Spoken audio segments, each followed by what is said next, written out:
कैसा लगता है, ना ढेला लगता है। तू राम सुमिर के देख जरा तुझे कैसा लगता है। कैसा लगता है?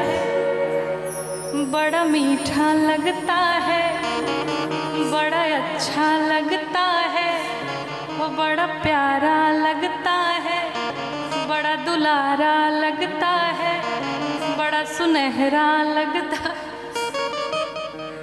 तो जिसने राम का आनंद ले लिया फिर उसे दुनिया में कोई आनंद अच्छा नहीं लगेगा। इसलिए भजन किया जाए। ये जीवन क्षण भंगुर है। किसी ने लिखा कि क्षण भंगुर जीवन की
समय में ये हिले ना हिले।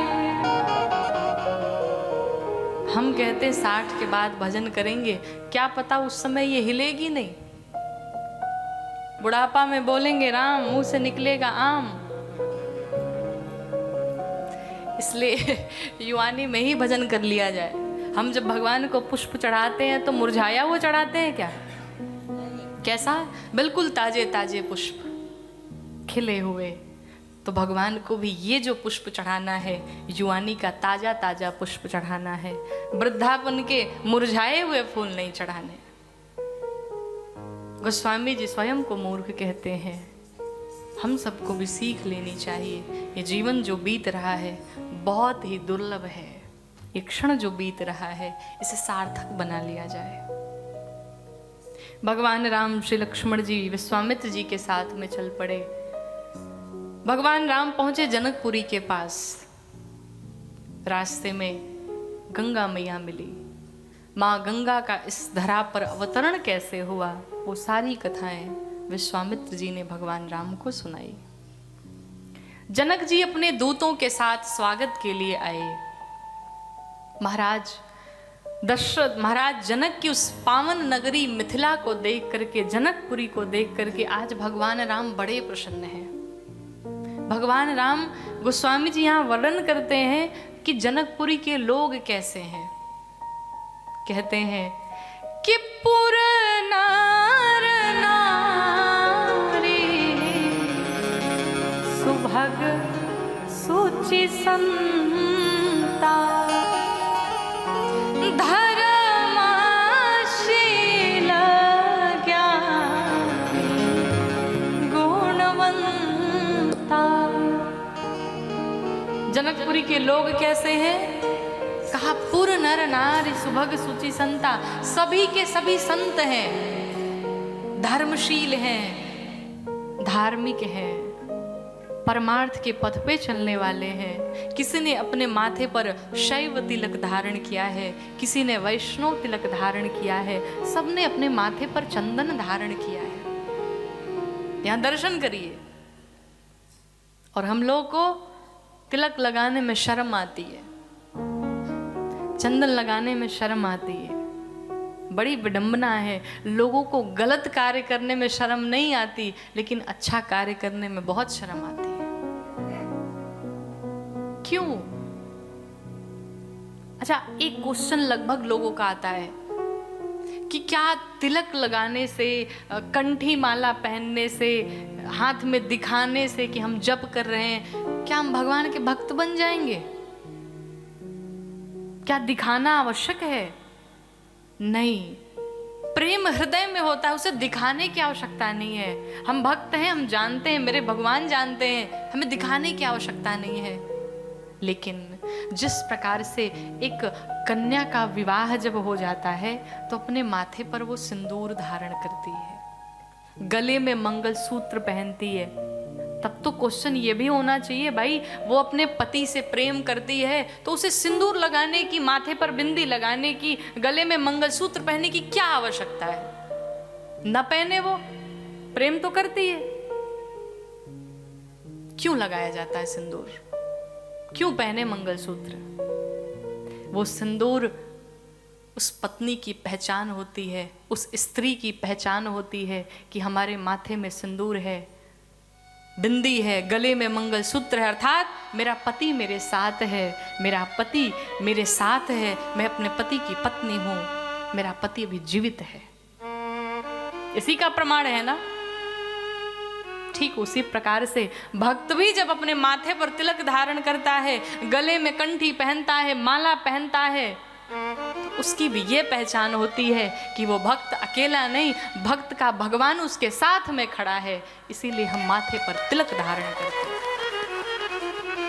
इसीलिए हम चंदन लगाते हैं। और जिस प्रकार से एक स्त्री के लिए, एक सुहागन स्त्री के लिए उसके माथे पर सिंदूर, बिंदी, गले में मंगलसूत्र आवश्यक है और उसका पति उसे देख करके जितना प्रसन्न होता है, उसी प्रकार से इस माथे पर तिलक जब धारण होता है तो मेरे रघुनाथ जी उस भक्त को देख करके प्रसन्न होते हैं कि ये मेरा भक्त है, देखो चला जा रहा है। सब कहते हैं ना, लोग क्या कहेंगे, बड़ा भगत बन फिर रहा। अरे ये तो अच्छी बात है, लोग तुम्हें कह रहे हैं कि तुम भगवान के भक्त हो, ये तो अच्छी बात है ना। लोग तुम्हें गंदा तो नहीं बोल रहे, लोग तुम्हें गालियां तो नहीं दे रहे, यही तो कह रहे हैं कि ये भगवान का बड़ा भक्त है, अर्थात तुम्हें भगवान से जोड़ रहे हैं। संसार वाले के नाम के साथ जोड़ने से तो अच्छा है कि भगवान के साथ उस भक्त का नाम जुड़ रहा है, इससे बड़ी उपलब्धि और क्या चाहिए। अपने माथे पर तिलक अवश्य धारण करें। महाराज, हम किसी का नाम नहीं लेना चाहते हैं, लेकिन जितने भी हैं सभी अपने अपने धर्म को अपनाते हैं, जो भी उनका कार्य है वो नियम से करते हैं। फिर हम सनातनी इतने अलग क्यों हैं? हमें इतनी शर्म क्यों आती है? अगर कोई कहे बड़ा भगवान का भक्त बना फिर रहा है, कहो भाई हम तो भगत ही हैं, तुम सुरपणखा वाले हो तो बने रहो, क्या करना है। ये तो अच्छी बात है। और आपको बताऊं, कहते हैं ना लोग क्या कहेंगे, चार लोग क्या सोचेंगे, चार लोग क्या बोलेंगे। ये जो चार लोग हैं बड़े खतरनाक होते हैं, बड़े डेंजर होते हैं। इन चार लोग के चक्कर में हम जीवन भर पड़े रहते हैं। हम ये करेंगे, चार लोग क्या कहेंगे, हम वो करेंगे, चार लोग क्या कहेंगे, और यही चार लोग अंत में घाट तक पहुंचा देते हैं। इतने खतरनाक लोगों का काम है कहना, लोग कहेंगे। आप जब कुछ अच्छा करने जाएंगे आपकी बुराई होगी। और एक बात समझ लीजिएगा, जिसकी जितनी बुराई होने लग जाए आप समझना आप बहुत ऊपर जा रहे हो, क्योंकि बुराई उसी की होती है जिसे लोग जानते हैं। जो घर में पड़ा है, जो घर में बैठा है, जिसे लोग जानते नहीं, उसकी बुराई क्या करेंगे। और सामने वाला अगर आपकी बुराई कर रहा है, इसका मतलब ये है वो आपसे जल रहा है, उससे ईर्ष्या हो रही है आपसे, आप आगे कैसे बढ़ रहे, वो आपकी बराबरी नहीं कर पा रहा है, इसलिए वो आपकी बुराई कर रहा है, आपकी बुराई करके आपको तोड़ रहा है। लेकिन जैसे भगवान शंकर ने विष को अपने गले में धारण किया, भीतर नहीं आने दिया, उसी प्रकार से हमें निंदा को इस कान से सुनना है, दूसरे से बाहर करना है, उसको भीतर नहीं लाना है। हमें अपने कार्य पर अडिग रहना है और दिखाना है तो सिर्फ रघुनाथ जी को दिखाओ, भगवान को दिखाओ, दुनिया को दिखाने के लिए कुछ नहीं करना।